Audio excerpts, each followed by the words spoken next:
Listen, man, I grew up on street food in Turkey, okay? If something tastes good, I'll eat it. I probably ate a fuck ton of pigeon meat, not realizing that I was eating pigeon meat. But it tasted delicious, okay?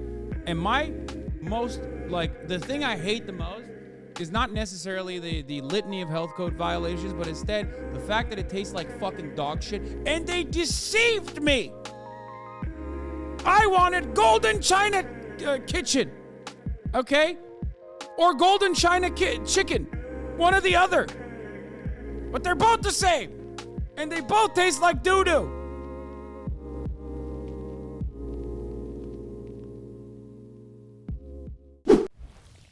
Now let's watch this video, The Deceptive World of Ghost Kitchens. Delivery apps like Uber Eats, Postmates, Grubhub, and DoorDash have exploded in popularity. And if you use these apps frequently, you've probably had an experience just like me since COVID started. You're not in the mood for anything particular that night. I'm so mad about this shit, dude. I've ordered from like 11 different fucking stores. Okay, with like 11 different names. It'll be like Golden China Teriyaki. It'll be like the best teriyaki joint. Chicken wings and teriyaki. Japanese teriyaki Golden China. And it's literally the same restaurant. It's always the same fucking restaurant. I'm like, well, they're not even in the same area, according to Uber.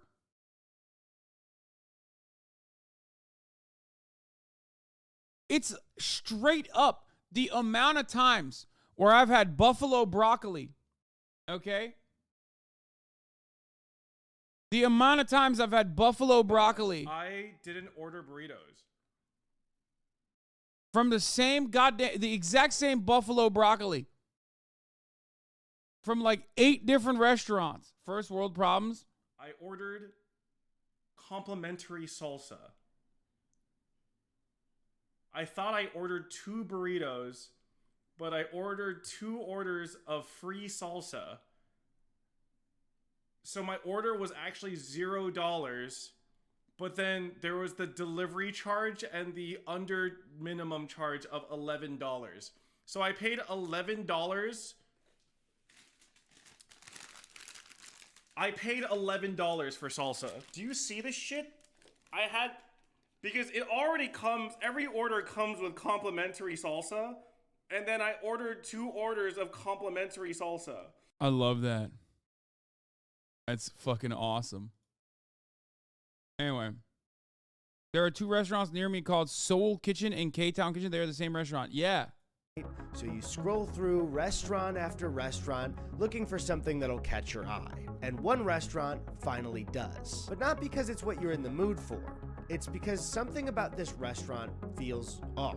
The app says it's 0.1 miles away, but you don't recall ever passing this store or seeing its storefront. And the pictures on the app don't look like a local restaurant near you. They almost look like stock photos. Even the restaurant name doesn't seem like a local family restaurant. It feels like something that would be on a neon sign in a white millennials taco restaurant.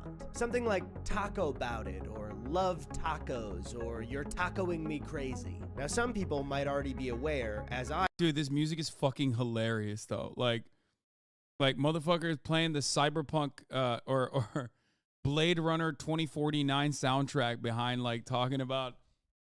I love that. I was of what these restaurants are. But when I decided to make a video on it, the rabbit hole kept sinking deeper and deeper.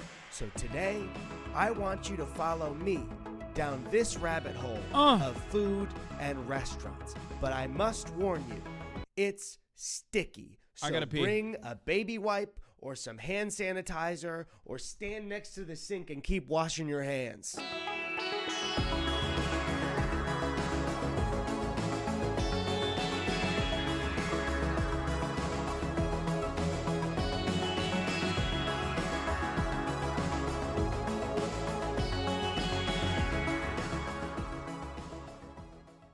9:12 on your Monday. From Postmates to Uber Eats, even Grubhub, more people skipping eating out and bringing the restaurant experience home. But How that food is prepared is getting a big change. More competing companies are now teaming up using ghost kitchens to prepare your meals. Now, what is a ghost kitchen? Well, the definition can be a little bit broad and too general because the business model is very new and ghost kitchens come in a few different forms. But in YouTuber fashion, I have the Google definition. So apologies, I'm gonna sound for a second like a 8th grader giving a book report. The Google definition of a ghost kitchen is a business operating from low rent or non-commercial premises that prepares food ordered online for delivery directly to customers, which is a true definition, but also doesn't sound like anything specific to me or give me a clear picture of what their business is. However, as I've been researching this video, I've boiled down ghost kitchens coming in mainly 3 different forms. Some take place in something called a virtual restaurant kitchen, others make their food in mobile trailers, and some are in existing restaurants. But I want to start with virtual restaurant kitchens. So a virtual restaurant is a restaurant that exclusively sells through delivery apps. The actual building it's made in is a virtual restaurant kitchen that houses many virtual restaurants. And nothing showcases one of these places better than this TikTok I found from a guy named Clayton who is delivering for Uber Eats. So this is what is called a ghost kitchen. It is a select set of restaurants that are featured. The food's cooked here.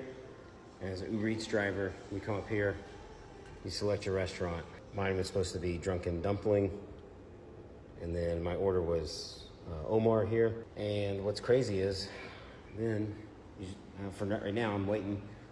There's your order board, and then once that's ready, one of these lockers will unlock, and the food will be ready. And this will become our future. I mean, You guys didn't know this? Y'all thought this is you weren't aware of this? I feel like we've like briefly covered this.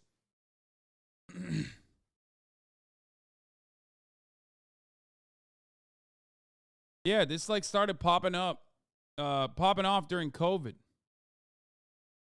Yeah. But this will become like all food. Great.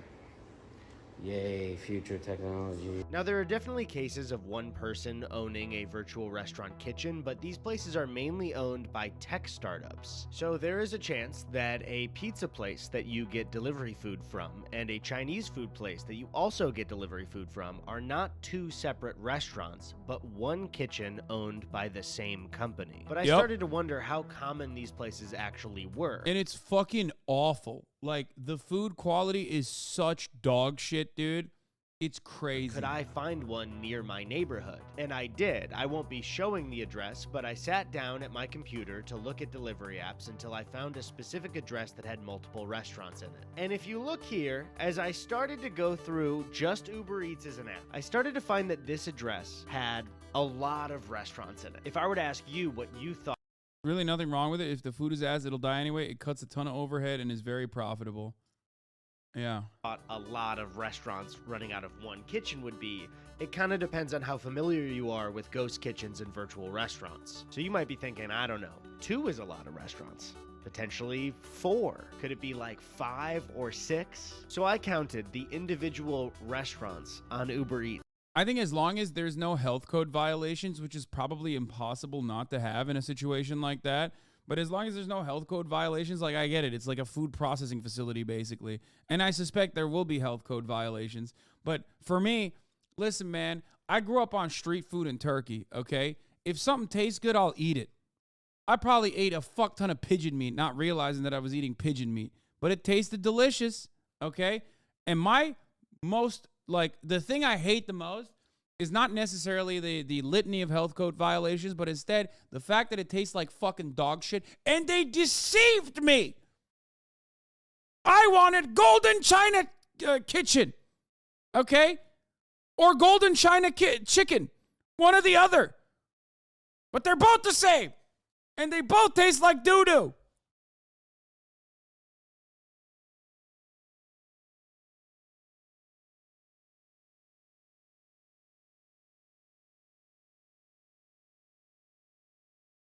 That came up for this specific address. And I found 10 restaurants running out of the same kitchen. Does that sound like a lot of kitchens to you? Because if it doesn't, I lied.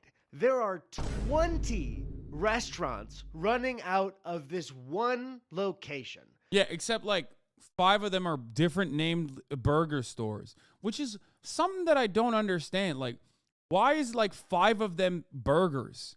But they have like different names. And then the other 5 are Chinese food. The other 5 are Chinese. The other 5 are fucking, but they all make the same food.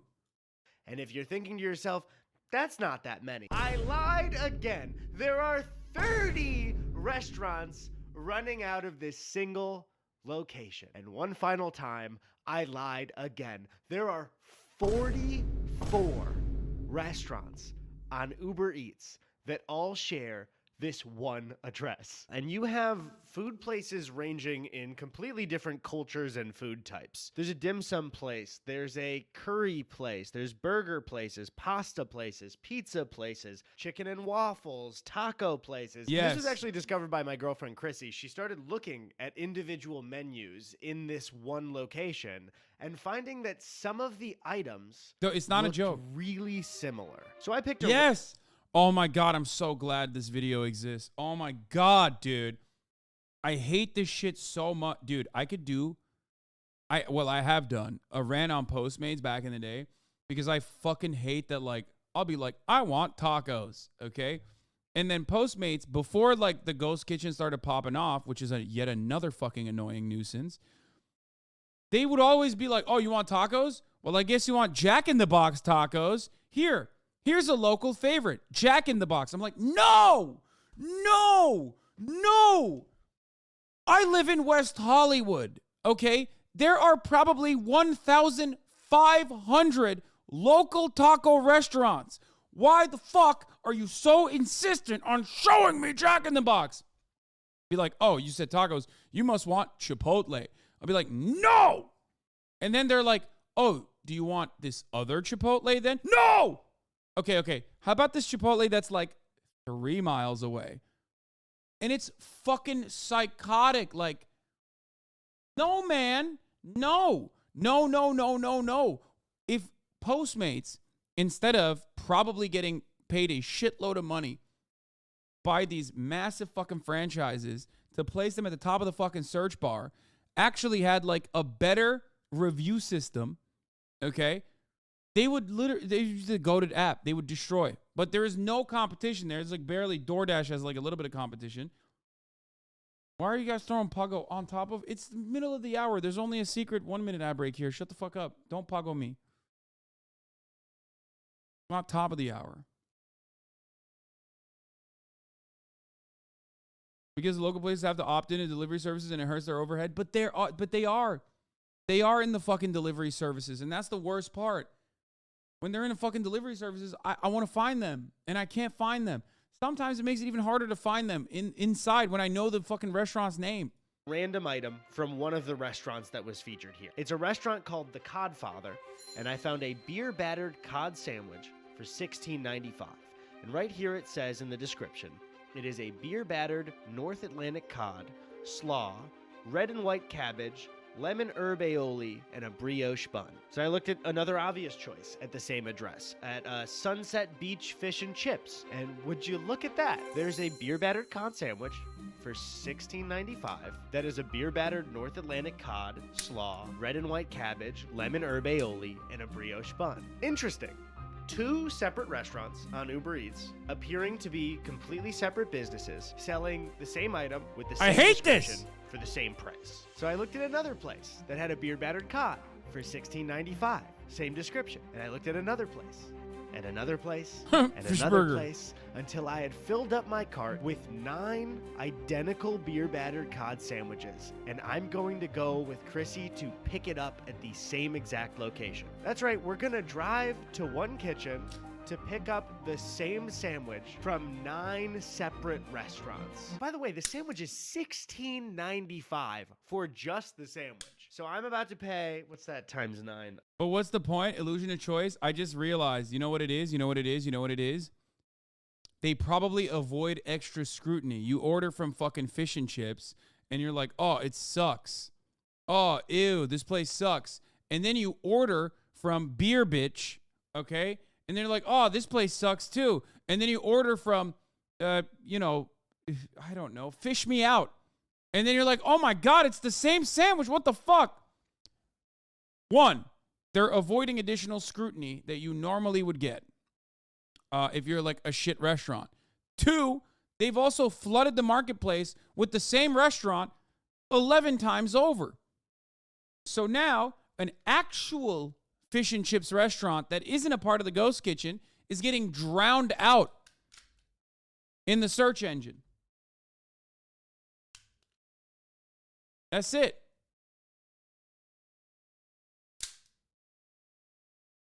Yeah.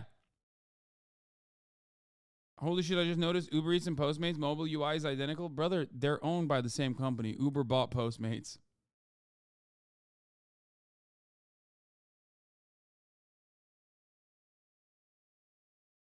I'm gonna do it in a calculator. You can't force me to do math off the top of my head. I could have done it now, but I need to find my phone. All right, so if I just do the quick math on here before fees are involved, I will be paying just $152.55 to potentially try the same sandwich 9 times.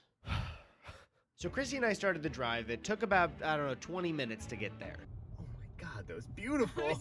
When we pulled up to the restaurant, it had the name Chibo. What confused me is that when you look it up, Chibo is a local restaurant in LA. It's been open since 2002, I believe. But when you look on Google Street View, the storefront used to say Virtual Dining Concepts, which is one of the startups in the ghost kitchen industry. Now, to be honest, as we walked up, I was a little bit nervous because I don't think one of their regular employees would care, but I also doubt somebody has ordered from 9 different restaurants with the same item. The order kind of makes it obvious what I'm doing. So I walked up to him and said, "Hi, we're picking up for like 9 orders under Eddy." And the guy was like, "Oh yeah, no problem. Do you want me to put it all in one bag? Is that okay?" So we waited for a little bit. Here's us waving, just in case we're saying hello to you, specifically watching. We're waving to you. And then finally, we got the order. So I gotta get home. it seemed so casual. They did not care that we ordered from 9 different places and it was the exact. Yeah, no, he has no idea, nor any care, nor any consideration to this process. Exact same one. So we drove back, bags in hand, left bag hanging lower than the right bag. But before we bust these bags wide open, a quick word from our sponsor. Thank you all for coming to this press briefing today. As many of you already know, I am now the President of the United States because to the video. When we got back and I started to unpack them, I noticed that all of the packaging was the exact same. All right, so let's start with just 2 of them. Okay. I think the biggest crime of this is that he like, the biggest crime of this is that he just fucking got fish sandwiches instead of something else. The rest of the package is right here, but they also weren't labeled, so I have no idea which 2 restaurants these are from. This could be The Codfather. This could be Sunset Beach. This could even be Burger Bitch. First one is in this wrapping. Here's the, I mean, it looks good. It looks good. This looks like a good fish sandwich. These are 2 different fish sandwiches from 2 different restaurants. Legally, I do not want to say that these are the same sandwich, so I won't do that. You think that covers me? The bun feels cheap for $16. Oh yeah. It's good. I now know what this fish sandwich tastes like. Legally, I don't want to say that this is the exact same sandwich, but my taste buds are saying this is the exact same sandwich. Then we decided to take every single sandwich out to show them all at once. What we are looking at here are 9 sandwiches from 9 restaurants that all claim to be different businesses when you look at them. And I decided. What's funny is that they at least like posted different photos. A lot of these places don't even do that. For science, I was going to take a bite of every single fish sandwich and give a thumbs up if it tasted. Yeah. Oh, yeah. Capitalism breeds innovation, by the way. Yet another one of my, a fantastic thing to bring up.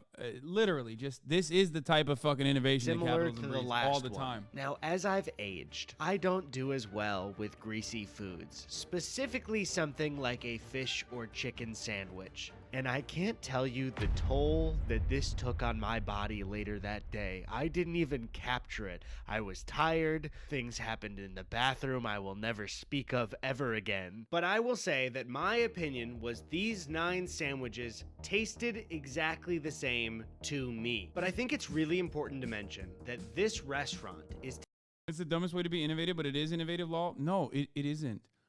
It's not real innovation. It's literally just the only way that capitalism is innovative is by making the same product and like using or finding new ways to scam people into thinking that you're buying a different product and making more money off of it. The innovation is called scamming. Okay? You just said, "Oh, but I love the scam." It's innovative scamming.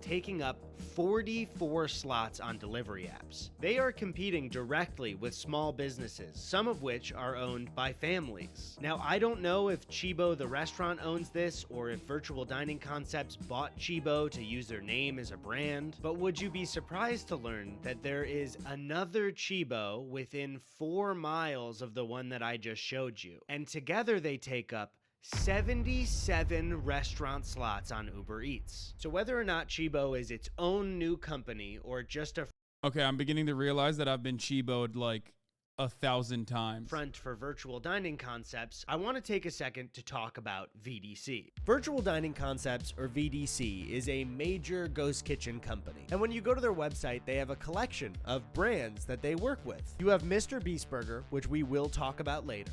You have Phase Subs, which finally answers the question, can my sandwiches just be made by gamers? But as I was reading the brands, something caught my eye. NASCAR Refuel. So I clicked on it and it opened up NASCAR Refuel Wings, and you could go right to their website. So clearly, NASCAR Refuel is a NASCAR themed ghost kitchen that sells primarily bone-in wings. Hell yeah, now, if you go to the brother. full menu, you can see that they offer 5 flavors. We've got barbecue, we've got honey garlic, we've got sweet chili, Cajun, and buffalo. My tummy's already rumbling. Is that a magnitude 7 earthquake in California? No, that's just my tummy for NASCAR wings. They even come in this fun little NASCAR box so you know the food's gonna get to you fast. So then I thought, if VDC can let NASCAR make a unique wing place, this place can't be that bad. By the time food arrives to your table at a restaurant, the people who have made the food have already jumped through a ton of hoops. The person who created the business already had the idea to create a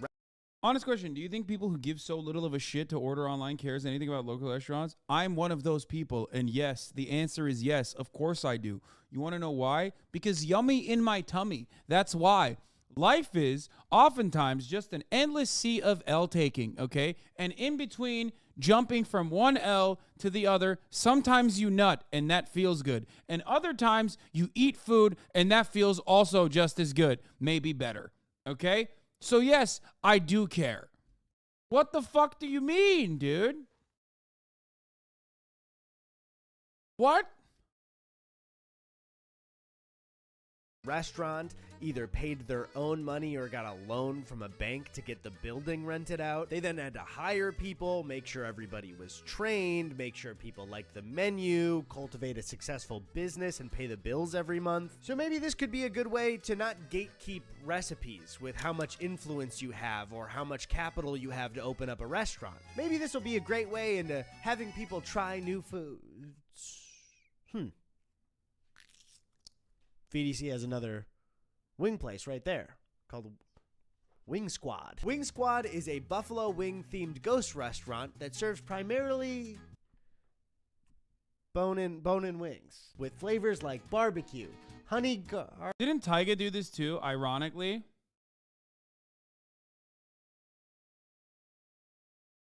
What the fuck is right or wrong with you? You sound extra angry and extra funny when you're on this topic. Dude, this is one that this is literally capitalism and food. It's like two things that I love talking about. You know what I mean? Of course I'm passionate. I love eating food, and I love talking about how fucking shitty capitalism is, especially when capitalism ruins my food. Of course I'm going to be angry and passionate. Garlic, sweet chili, Cajun, and buffalo. Are these the exact same fucking wings?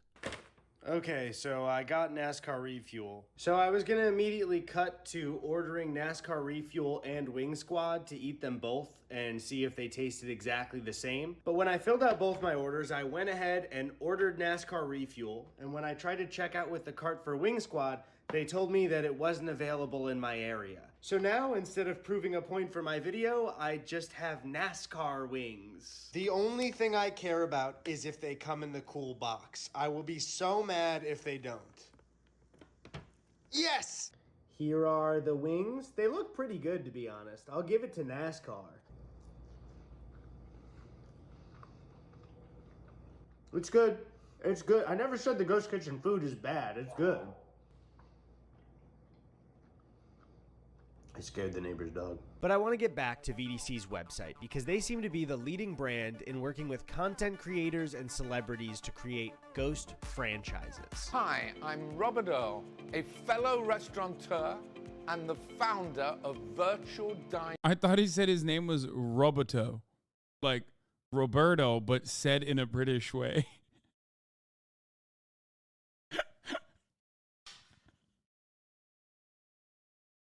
That would have been way funnier, honestly.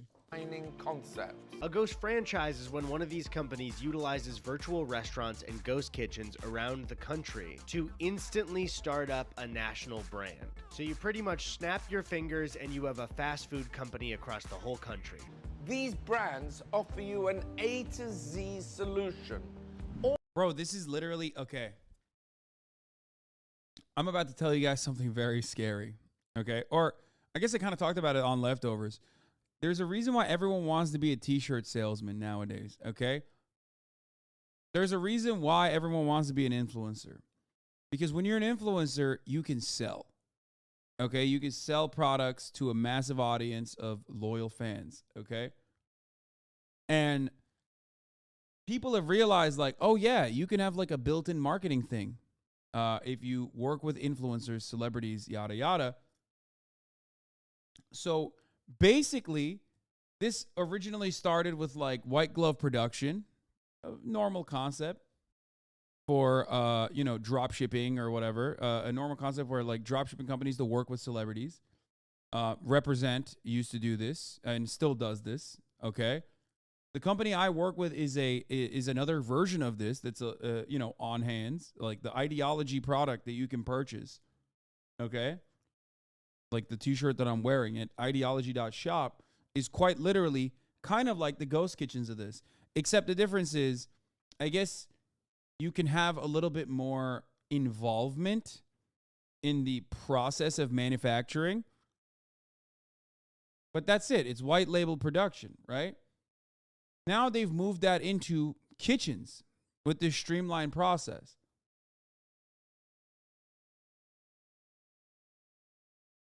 PFT is a part of Barstool's Ghost Kitchen, part of my cheesesteak.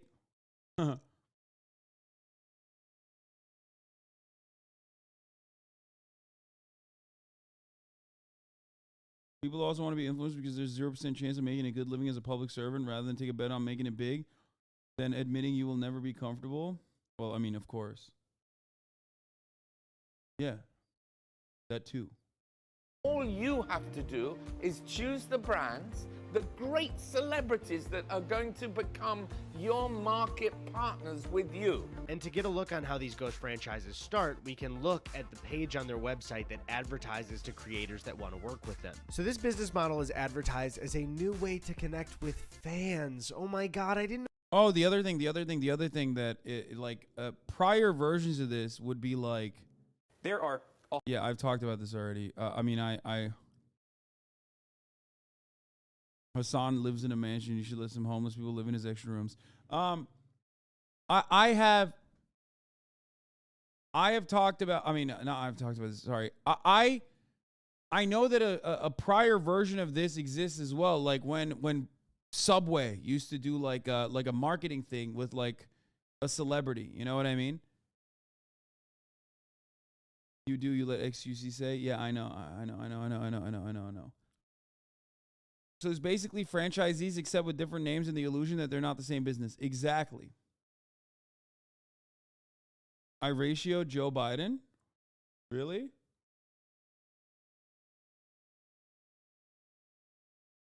Yeah. McDonald's did it with Travis Scott, right? The Travis Scott burger. And then it worked so well that they did it with Cardi B. Cardi B and Offset Mickey D's meal. They're doing the same shit. Subway still does it too.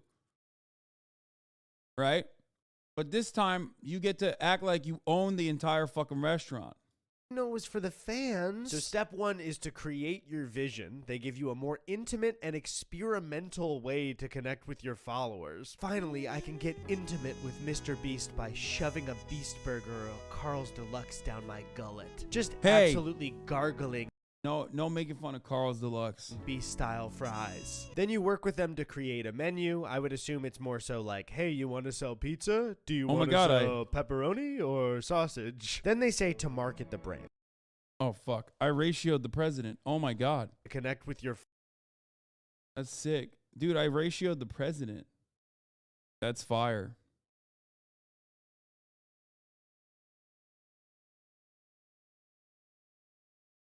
About to have the Secret Service come knocking down my door, bro. Anyway. Follow Carl.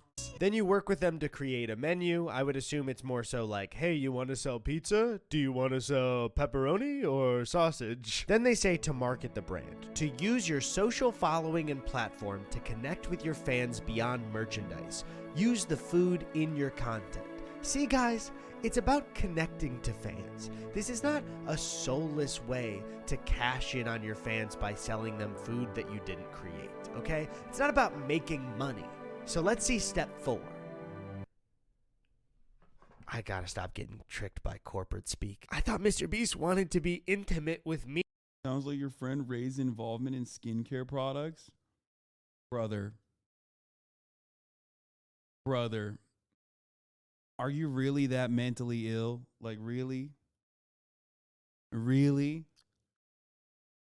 Like, how many, what was it, 2 years ago? How many years? Was it 2 years ago? It was 2 years ago, right? Literally 2 years ago. She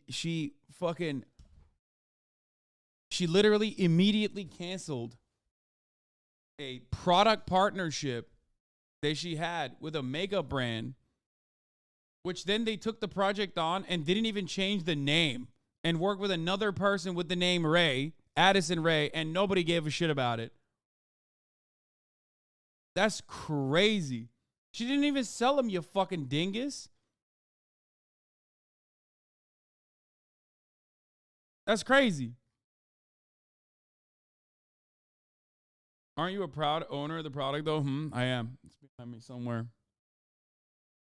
I mean, it's like funny. It's funny to meme about, but goddamn, dude. Deep cut. I can't believe how confusing this Ghost Kitchen stuff is as a consumer. Because a few minutes after filming this, I got an email thanking me for my order from Mr. Beast Burger. The thing is, I didn't order from Mr. Beast Burger. I'm doing that later when I talk about Mr. Beast Burger. So I looked at the address in the email, and it happens to be the exact same address from where I got my NASCAR refuel wings. So they just thanked me for ordering from a completely different restaurant. And when I looked up the address, it just gave me Universal City Walk, which is the big mall outside of Universal Studios Hollywood. It didn't even match up with one of the restaurants there. It just looked like a vague point on one of the buildings. Did they make my wings in Universal Studios? Did the Minions make my wings? It seems like VDC can't even keep track of their own virtual restaurants. But if you're a content creator or a celebrity that thought it would be a cool idea to open up your own fast food brand that doesn't inherently... I don't think... Does Mr. Beast work with VDC? I doubt it. I feel like he has enough... money to, like, make his own, right? I don't think he does. Does he? This is proving it. I work with Uber Eats in that part of the valley. So many ghost kitchens. Steve Aoki has a bunch of pizza restaurants out of ghost kitchens. Dude, it's the first thing on their website? That's wild. Mr. Beast's Red Robin? God damn. He really just showed he does? I thought he would have done his own ghost kitchen. Like, literally.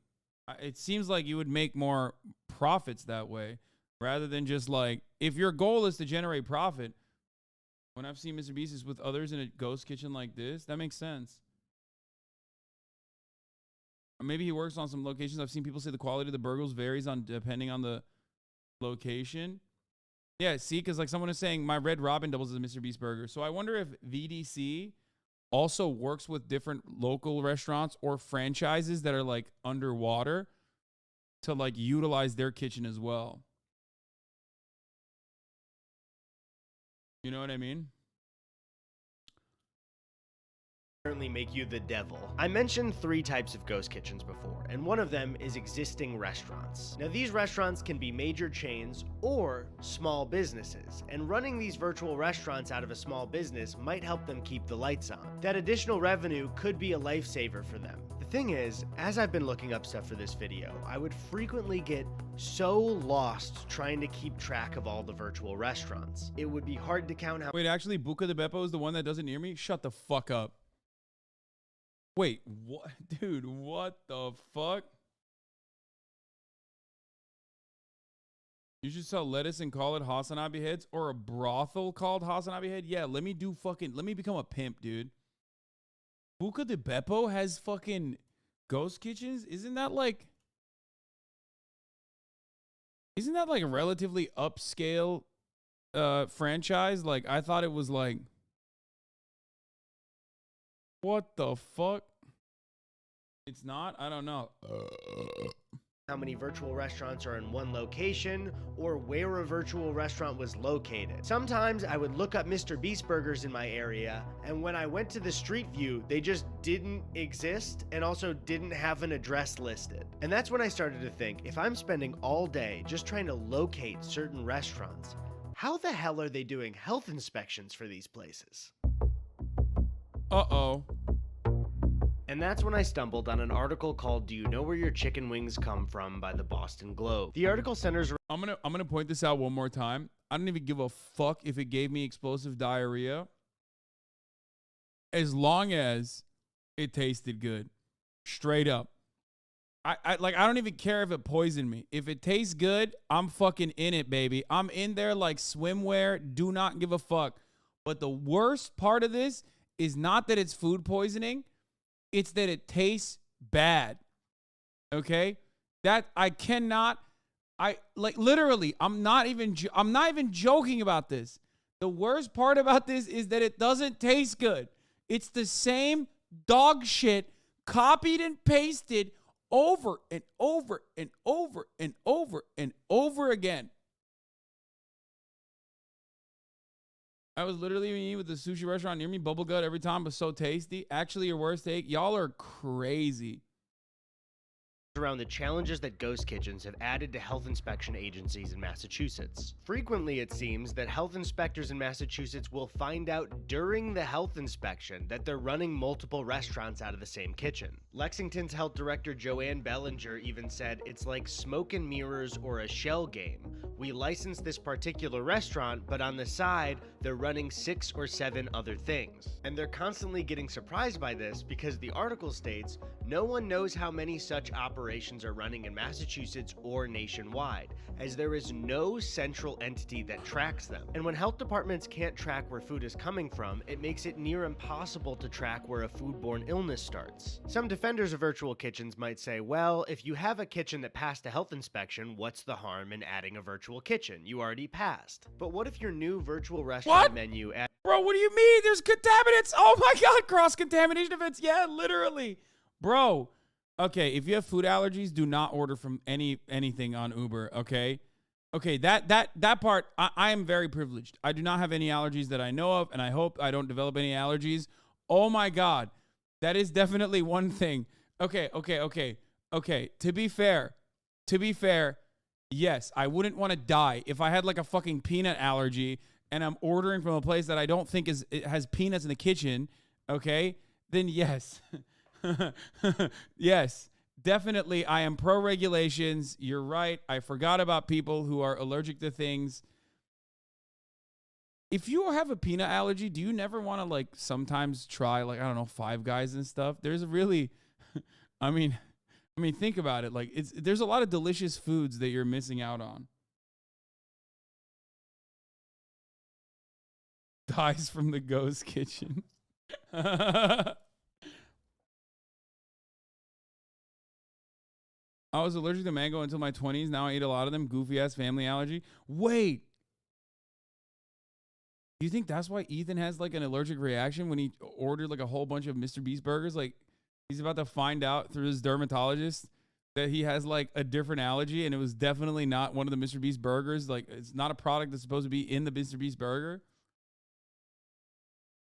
Adds an allergen that your original menu didn't have. You now need to be inspected again to make sure you're not cross-contaminating and feeding somebody something they're allergic to. And not only is the FDA struggling nationwide to keep up with this technology, in spring of 2022, Needham's health department encountered a Thai restaurant that the department had closed for repeated health violations that then opened up as a virtual Thai restaurant under a new name. And this isn't just Massachusetts. ABC7 Chicago discovered something similar in their reporting. But what if your food comes from a restaurant with health violations? The I-Team found restaurants with some of the most serious violations. The Buffalo Wild Wings on 513 West Taylor Street near the South Loop houses the ghost restaurant Wild Burger. The restaurant had recent failing inspections with violations including 100 fruit flies throughout the establishment and no soap at a hand washing sink. In follow-up reports, the restaurant fixed violations and passed inspection. It's really just a snowball with ghost kitchens because this problem also opens up a new problem, which is major restaurant brands pretending to be smaller businesses on delivery apps to get more business from you. That's Next so on our fucked. list of fake-ass restaurants, you can tell. Look at the graphics. It's Super Megadilla. Oh my God. obvious. Super Megadilla and Thrilled Cheese. Those are Yes. both IHOP. Both of these have the same address and it's IHOP. I want to know is how the fuck am I supposed to eat that as a fucking quesadilla when it's a full-blown fucking avocado and a full-blown fucking chicken tender? I can't believe that IHOP would do this. Surely no other major brands have done the exact same thing. Maggiano's Italian Classics. This comes from Chili's. It's Just Wings also comes from Chili's. Tender Shack comes from Outback Steakhouse. So I guess we have a new problem to worry about. Sometimes the virtual restaurant isn't even real, and sometimes I guess now it's Chili's. I've been researching for this. Okay, I will take that over fucking, poisonous Thai food from a restaurant that was forced to be closed before, though. Because, like, at least Chili's is, like, kind of bomb. You know what I mean? It's still indecent on the capitalism competition front because it's, like, a corporation that is, like, literally trying to eliminate the competition like you would want to eliminate the top of the hour ad break at the top of the hour. And unlike Chili's, you can do that just for $5, right? By subscribing for $5 or for free, you can eliminate the top of the hour ad break and have an uninterrupted broadcasting experience. All you need to do is subscribe. You can also get gifted a sub if you're lucky. Chili's never failed to both taste like shit and give me massive food poisoning. I don't know. Lariat Darling, thank you for the 3 gifted subs, allowing 3 people to no longer see the ads at the top of the hour. There's also mild food allergy that millions have without knowing. Their lips tingle and swell up a bit when they eat fresh fruit. It's called oral allergy syndrome, and it's so common. Wait, I have this. Wait, really? Are you serious? That's an allergy? Or are you just fucking with me?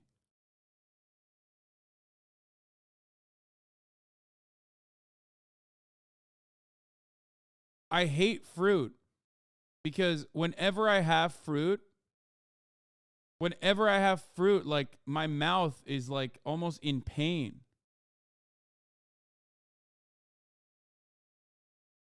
What the fuck?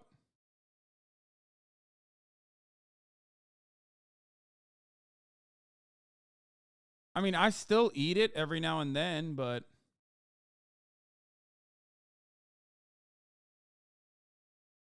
makes your mouth itchy though, right?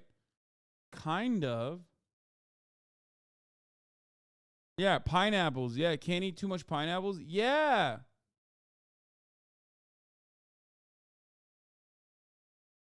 What the fuck?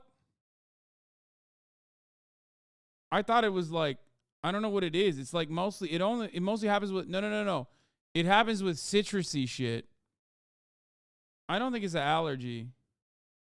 I don't think it happens with other fruit. Or maybe it does. I don't know. I don't really eat that many fruit. That's the enzyme, you dummy.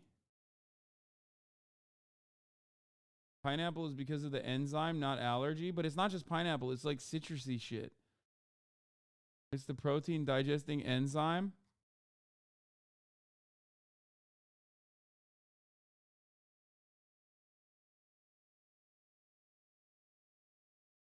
The only reason why I'm saying pineapple, kiwi, pineapples, apples, strawberries are most common. Okay, those are also the only like fruit that I do eat. So maybe it is. One of my friends was like, you know how when you eat a pineapple, your mouth gets numb? I was like, nah, dog, you have an allergy.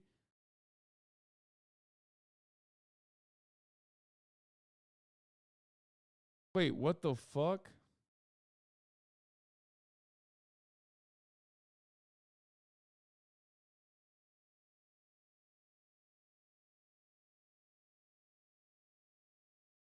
You already found out about this a while ago? What the fuck, old man? Go check your brain for the German one? Is you're going to the doctor already? What do you mean?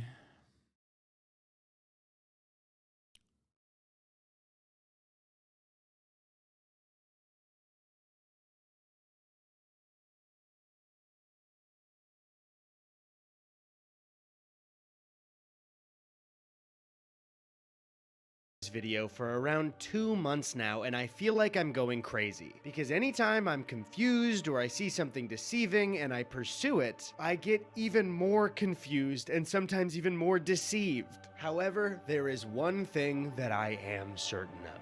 Every single day, I have researched or filmed or gone to get food from one of these ghost kitchens. One virtual restaurant will make itself known at least once. A ghost franchise that is so popular that any YouTube-addicted 12-year-old would know the menu by heart. In this story, I'm the beauty, and this restaurant is...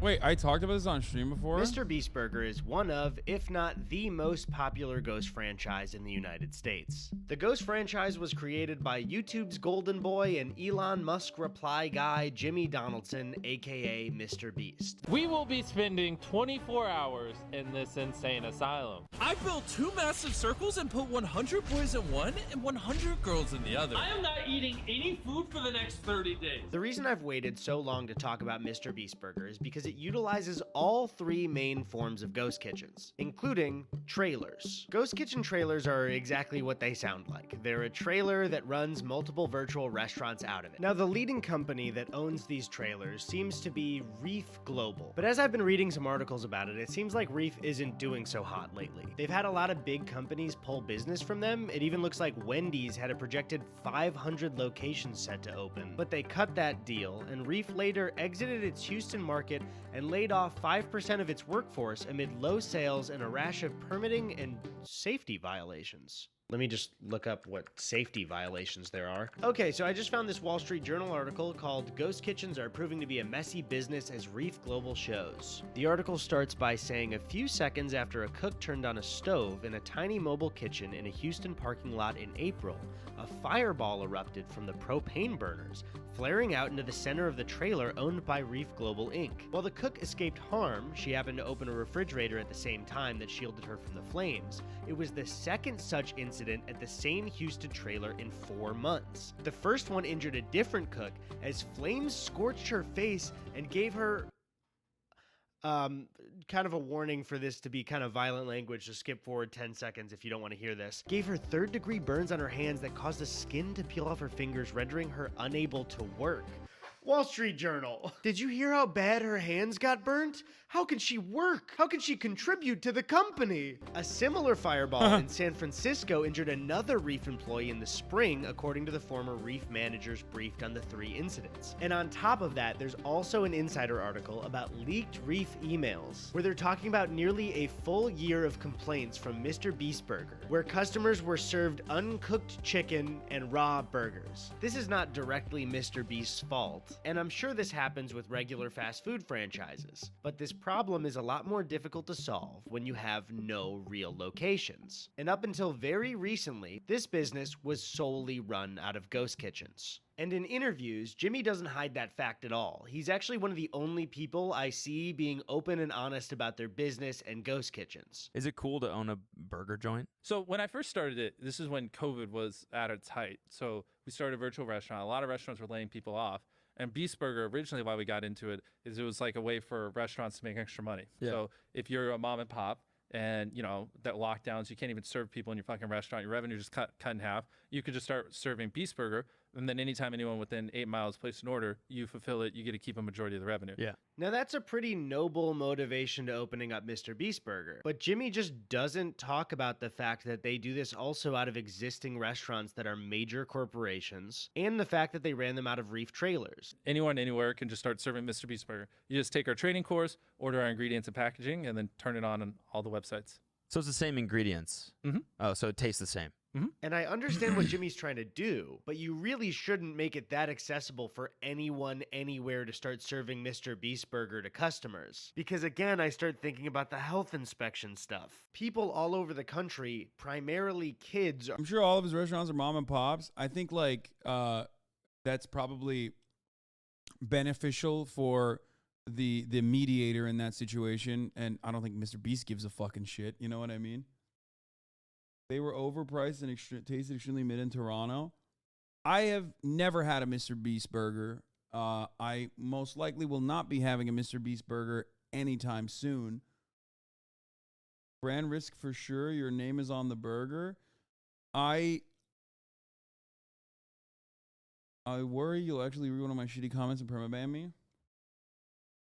I'm kidding. They absolutely are not Lamau. Yeah, no, I know. I assume that like this is just literally straight up yet another way to fucking generate revenue. Like it is. It is a way to generate revenue for pre-existing brands, for pre-existing franchises, of course. Are eating this food. Ultimately, though, and I gotta repeat this over and over again. If they fucking slapped, I don't give a shit.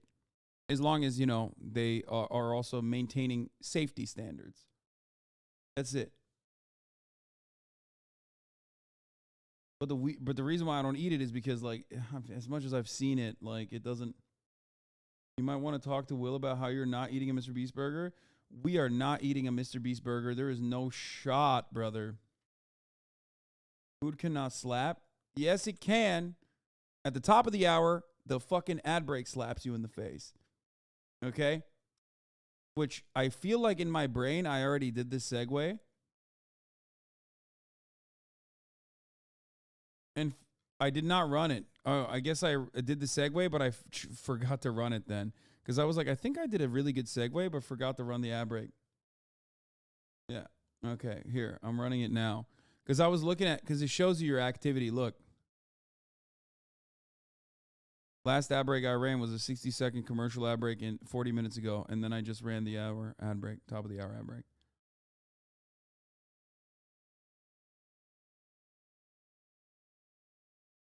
You need to have some kind of barrier for the quality of it. And so he's sort of transparent about the Ghost Kitchen stuff in interviews, but let's also look at what he actually told his fans. When the business opened in 2020, this is how it was announced to 144 million people. Transparent about the Ghost Kitchen stuff in interviews, but let's also look at what he actually told his fans. When the business opened in 2020, this is how it was announced to 144 million people.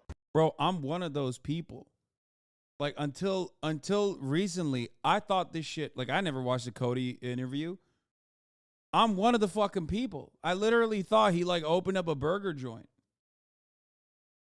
I opened up the world's first free restaurant. And if that wasn't enough, I also paid people to eat at my restaurant. Put it on up. Yeah! I've never ran a restaurant before. Bye! And that was our last customer. If you like what you saw in this video, you too can eat Beast Burgers. I literally just opened 300 restaurants all across America, but we only serve people through delivery apps. Basically, open up whatever you use and search Mr. Beast Burger, and you could order anything from our amazing and delicious menu. And like I said, we have hundreds of locations all across America. Just open up your favorite delivery apps and search Mr. Beast Burgers. So while this isn't a direct lie, I would have liked him to be less vague about opening 300 locations, because this is the Mr. Beast Burger that 144 million people saw, complete with its own branding and even a drive-thru. And this is the Mr. Beast Burger that I just ordered from. The small business was connected to this building, and when I went in, they didn't even realize that an Uber Eats order for Mr. Beast Burger had come through. Obviously, it appeared as their own business. There was no Mr. Beast branding anywhere. They told me it was going to be a 20-minute wait, so I went back to the car to wait with Chrissy. Do you think if we ask them, they'll sign this? I hope. I really hope. When I finally went back in and was handed the bag, I noticed that it wasn't a Mr. Beast Burger bag. It was one of those regular thank you bags. Regardless, we headed home, bag in hand, bag hanging low. This is literally a byproduct of just straight up streamlining this process. Quality control is gone. You're like, for all of its faults and failures, like at least McDonald's has like super severe, sometimes very strict, too strict franchising rules, right? Like literally all of these like fast food chains, fast food franchises have like insane rules, which by the way, ironically, they make money off of. Like McDonald's utilizing or McDonald's forcing contracts on ice cream machines, which is why ice cream machines are always fucking broken. You know what I mean? Upon their franchisees. So like they're maxing out on the fucking profits. McDonald's is not a burger place. It's a real estate company.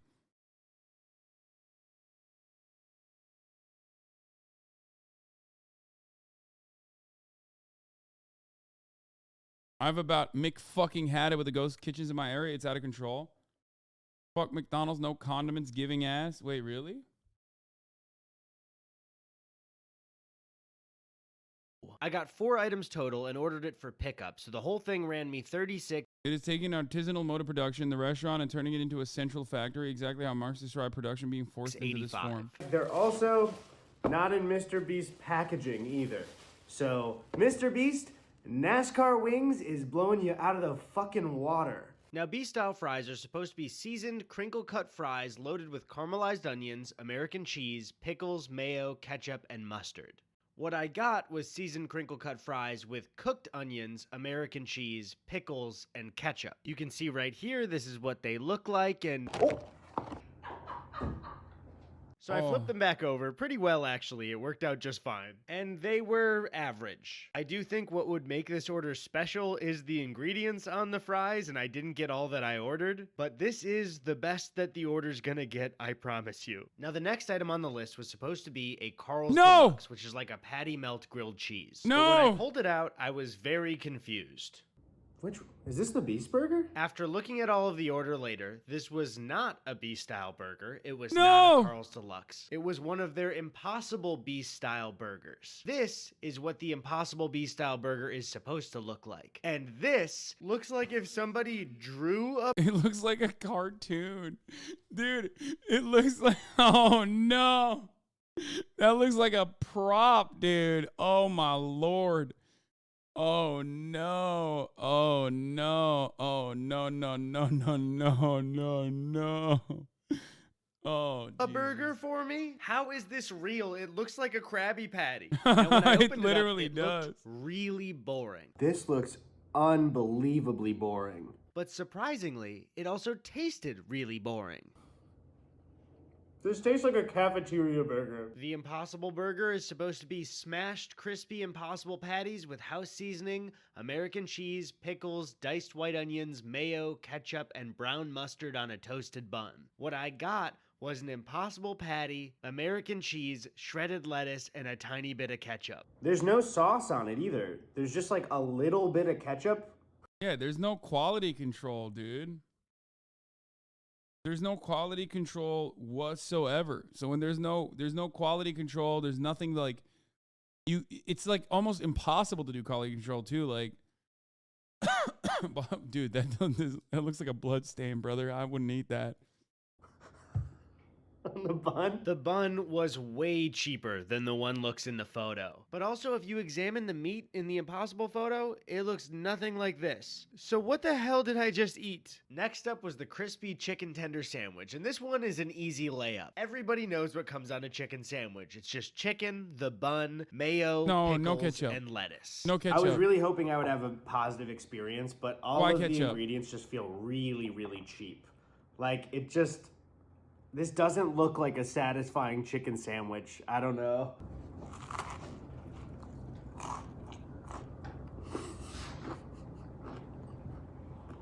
It's so dry.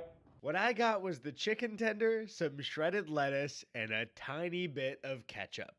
I mean, I think this is literally just people being able to get away with like serving lower quality shit because of the marketing associated with it. But there is 0% chance that this is like once the gimmick is over, or because of how hit or miss it is, like I suspect that I wonder if the gimmick itself like plays into it, because like it seems like you're like you think maybe you have a pop-up kitchen somewhere, you have a Mr. Beast burger maybe at a different place, and you're like, oh, it actually tastes good. Or one of your friends has a Mr. Beast burger somewhere where they actually make like a decent one, and then you fucking turn around and you order it at home. Boom, you just paid. You paid for that, but it was dog shit. You know what I mean? Like you'll never order from there again. Because I've heard this too. Like people say like, I've heard this as well. Ours is actually really good. Like, because you're probably getting it from maybe not like a local mom and pop shop that doesn't really give a shit at that point. They're just like fucking trying to make ends meet. And instead you're getting it from like a Red Robin, which at least has like some level of quality control, I think, even though Red Robins are dog shit too. You know what I mean?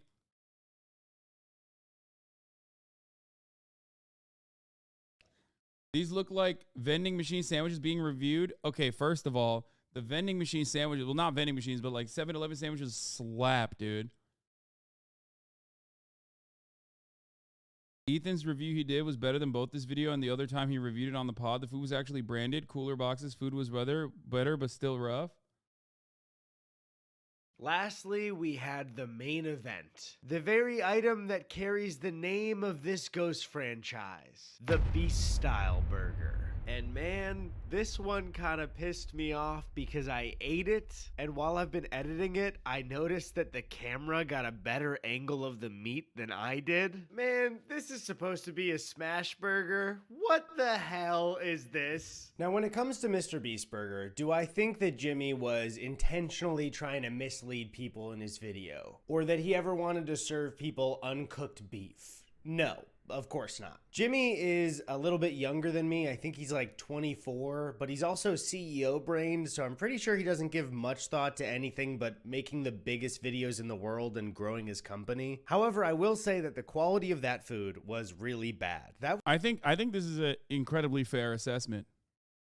Yeah, literally. Was probably, no exaggeration, the blandest fast food I've ever had in my entire life. So I think my one piece of advice to Mr. Beast that he's not going to listen to because I have less subscribers than him is just give a little bit more thought into the businesses that you're running, because the Ghost Kitchen stuff is really like the Wild West of food. And there are a lot of really young, impressionable people watching what you do, so you just got to be a little bit careful with the businesses that you run. But that really got me thinking about the psychology of the Ghost Kitchen business. It really seems that a large form of this business is based on deception. And I started to wonder, how easy would it be to trick people into eating food that they've already had, but make them think that it's a brand new restaurant? It seems to happen every single day. We saw it with IHOP and Chili's earlier. So to test this out, I decided to pay thousands of dollars to do a real, legitimate focus group in Los Angeles. Now, to do this, I would need my own virtual restaurant with its own branding. My name is Eddy Burback, so let's go with something like Eddy's Burgers or Burback's Burgers.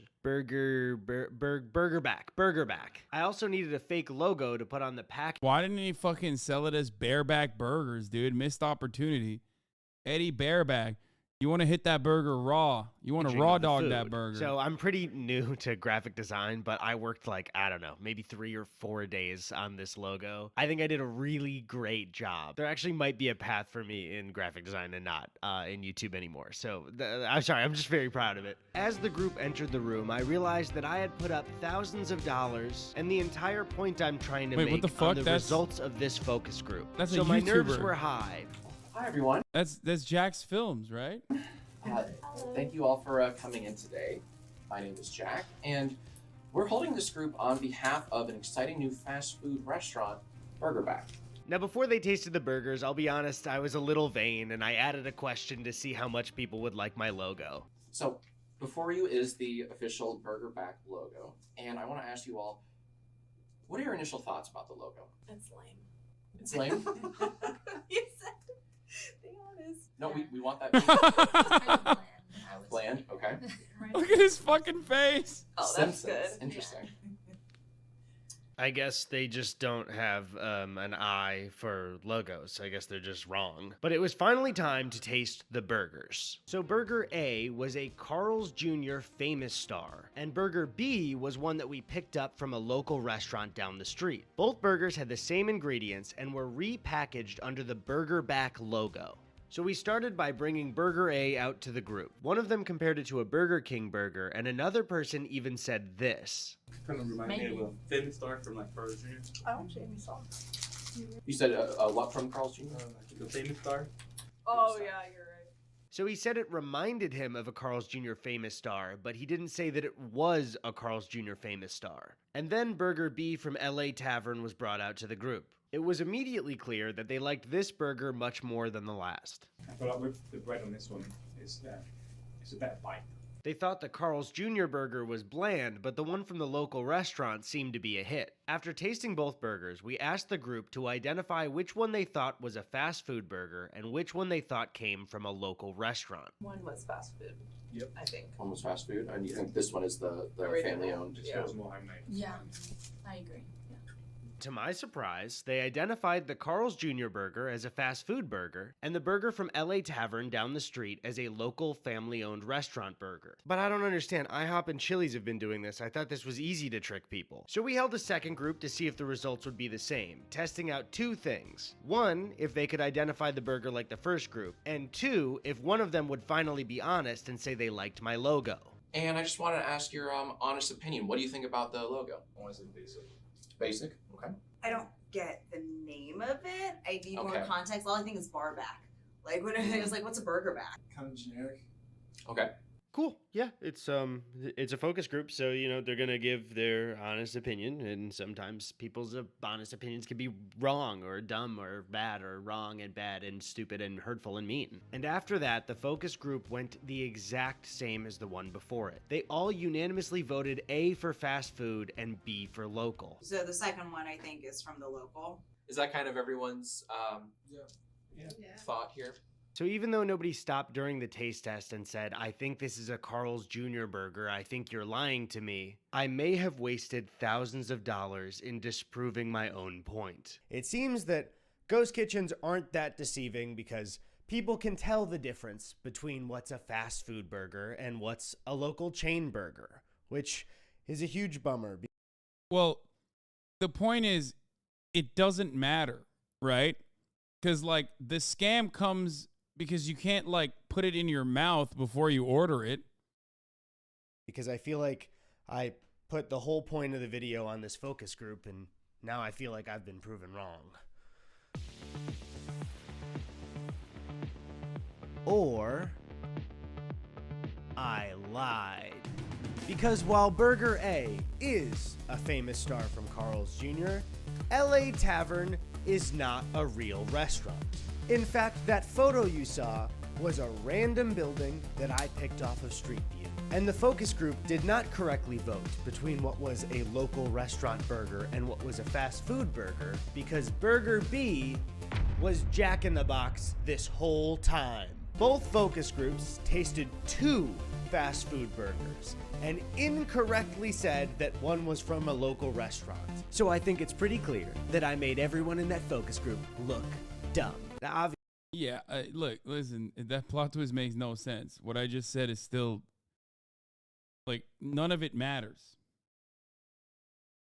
Because ultimately, when you're fucking ordering on the phone or on your app, it literally doesn't matter. It's still fucking, you just don't know. If it's shit, it's shit. obviously, I'm joking, because they aren't dumb. I lied to the people in that focus group about the food they were eating, and they believed me. And I also lied to you about the food I was feeding them, and you believed me. Because it is not a person's job when they pay for food to investigate whether they're being lied to or Yeah, not. I have spent the exactly. first part of this year ordering food and then spending hours trying to figure out how it was made and what the story behind it was. It would be completely normal for a focus group to be held to test which burger tastes better from a company. You know what's not normal? Being part of a focus group where you're being lied to by a YouTuber who's trying to prove a point. Nobody would think that's what was happening. Much like if I went onto a delivery app and tried to order a burger from a local place, it would be insane for me to randomly assume that it's a Chili's, or that it's from one building that has 44 other restaurants running out of it, or that it's from some weird mobile trailer that has a bunch of explosions burning their employees. And I don't have a solution to this problem. I mean, what do I know? I'm a comedian on YouTube. That's like the lowest job in society. Now, I don't think this will happen, but I think at the very least,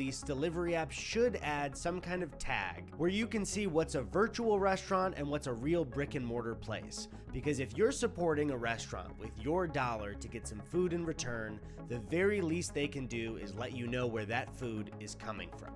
Especially if it's like an IHOP or a Chili's or one of those mobile trailers in a Houston parking lot. Dude, I ordered tacos and I looked up the street view on Google and it was the fucking Winnebago from Breaking Bad. Yeah, ultimately, if there was better regulation and better quality control, and lastly, if it tasted good, I don't think anybody would give a shit. But the fact that they are deceptive and offer low quality, because, like, look, I'll be honest, it would suck for all the other restaurants that are getting, like, played, right? It sucks for all the other restaurants that are absolutely, by the way, this is a fucking banger vid. Holy shit. I remember when merch used to be a hoodie or maybe a phone case if you were extra fancy. We are out here dropping burgers now. Yeah, that's literally the same principle, by the way. We are now drop shipping burgers. It's true. It's the exact same thing. It's the exact same principle. It's the exact same concept. Surprised I haven't subscribed to Eddy Burback himself, dude. That's crazy. When are we getting the 9/11 burger? Brother, if I was going to do drop shipping food, you think I wouldn't do Turkish food? Are you kidding me? That's insane. Easy clap. The issue is that it is really, really, really difficult to get, like, good Turkish food. And you guys know how much effort I put into even making merchandise, and I don't even like making merchandise. I fucking hate it. And then everybody yells at me. I would never be able to make, like, a legit type of donut. Like, these places are not going to be able to support what I want to make. It would never be done that way.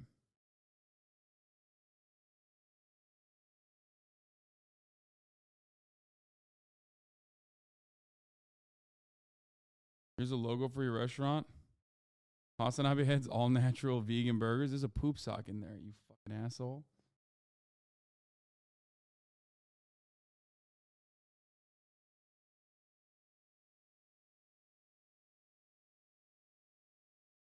Persians blew up here in the Bay, bozo. Why move? Move, why don't you? Wait, what do you mean?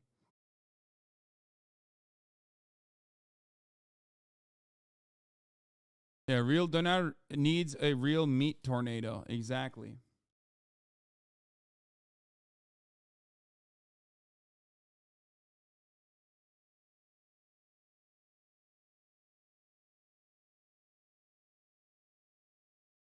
So that's it. Just start small like Dobrik's.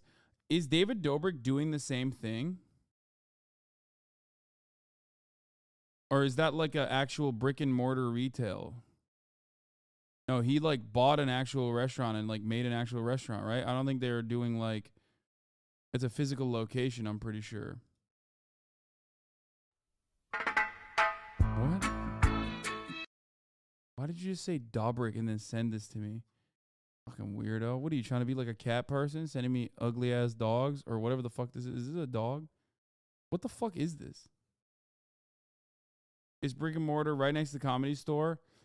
Yeah, he like for all of his for all the criticisms you can launch towards him, like he did, it seems like he actually made like a real physical location. In LA for a day. Actually in Malibu, which we're from Australia.